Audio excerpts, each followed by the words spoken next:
Bom dia, amigos da FEF. Espero encontrá-los todos com saúde e em casa. Quem vos fala é a professora Roberta Lins, fisioterapeuta.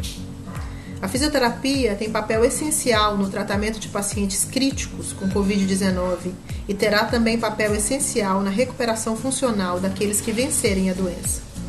Nesse momento da pandemia, que é importante ressaltar? Primeiro, acredite na ciência, depois fique em casa. A Covid-19 é uma doença infecciosa causada por um vírus SARS-CoV-2. O primeiro caso foi reportado em dezembro de 2019.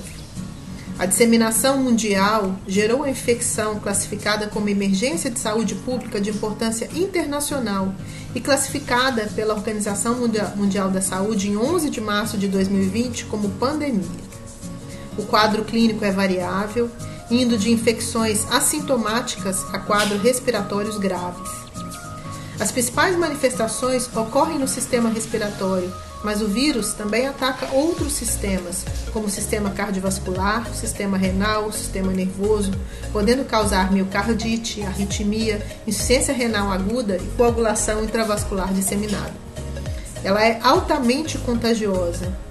Pessoas infectadas e não sintomáticas podem transmitir o vírus. Este é um dos motivos pelos quais o isolamento social é essencial neste momento. A transmissão é principalmente respiratória, mas ela vai além dos aerosóis dispersados em espirros e tosse. O vírus se deposita em superfícies e pode sobreviver dias.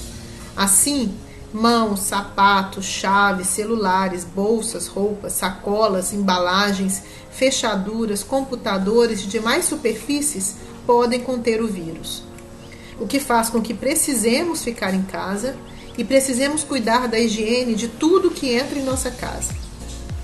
É imprescindível usar máscaras se você precisar sair de casa.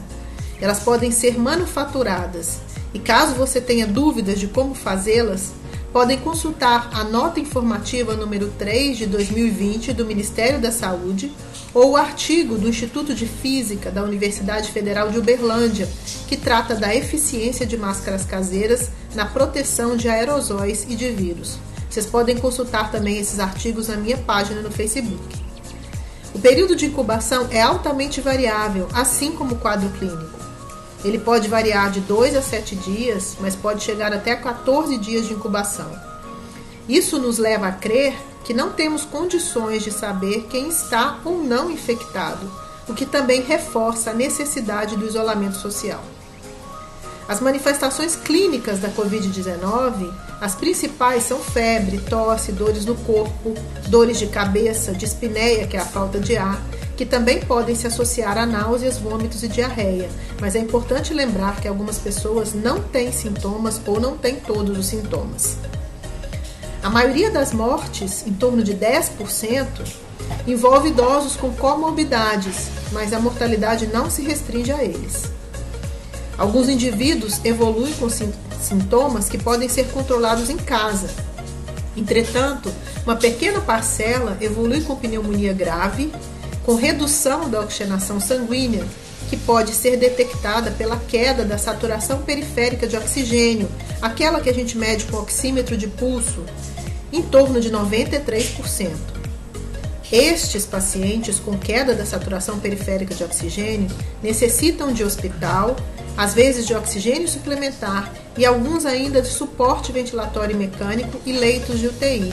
Então é muito importante que se você tiver um oxímetro de pulso, você pode monitorar a saturação daqueles indivíduos infectados com Covid e isso ajudar na tomada de decisão clínica de ir ou não ao hospital.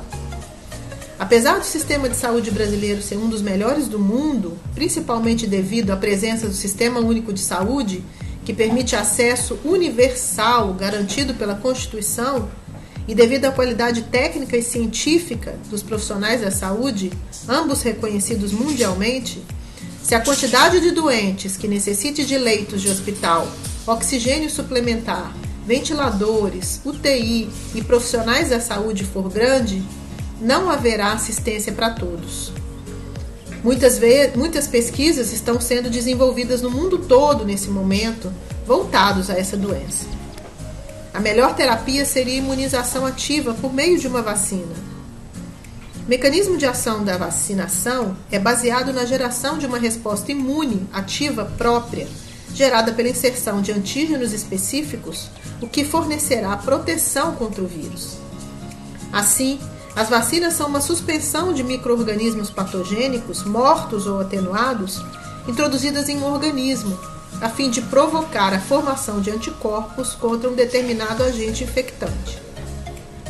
Após a vacinação, os mecanismos que geram a memória imunológica são ativados, como subtipos de linfócitos T, especialmente no combate a antígenos intracelulares, TH1 e linfócitos T citotóxicos, e imunidade humoral, realizada em sua etapa final pelos linfócitos B. Receber uma vacina é uma estratégia segura e eficaz de simulação da defesa natural do corpo humano contra um patógeno específico, que gera uma memória imunológica que protege o indivíduo de futuras infecções. Neste momento, mais de 80 vacinas estão sendo estudadas no mundo inteiro, mas ainda não existe vacina para esse vírus. Outro tipo de medida preventiva envolve a imunização passiva por meio da administração de anticorpos contra o vírus. O objetivo é neutralizá-lo e impedir que ele cause a doença. A imunização passiva refere-se ao processo pelo qual ocorre a transferência direta de imunoglobulinas séricas ou linfócitos T específicos de um indivíduo imunizado para um indivíduo não imunizado. Ela pode ocorrer de forma heteróloga, com a administração de anticorpos obtidos de animais imunizados, normalmente chamados de soro, ou de forma homóloga, a partir de anticorpos provenientes do plasma humano, conhecido como gama-globulina. Experiências com surtos anteriores, como a SARS-CoV-1, mostraram que o soro convalescente pode neutralizar o vírus circulante. No entanto, essa forma de imunidade passiva tem como desvantagem o seu comportamento transitório devido ao clearance dos anticorpos circulantes, sendo na prática direcionada para situações de emergência. Os potenciais riscos e benefícios da aplicação clínica desse tratamento ainda permanecem incertos. A importante revista Nature publicou hoje um estudo no qual relatava a descoberta de um anticorpo monoclonal humano que neutraliza o SARS-CoV-2 em cultura de células. Isso pode oferecer potencial prevenção e tratamento para o Covid-19. A outra e última grande questão a ser relacionada aqui, fortalecendo o isolamento social e o fique em casa, refere-se à incapacidade do sistema de saúde para suportar tantos doentes ao mesmo tempo.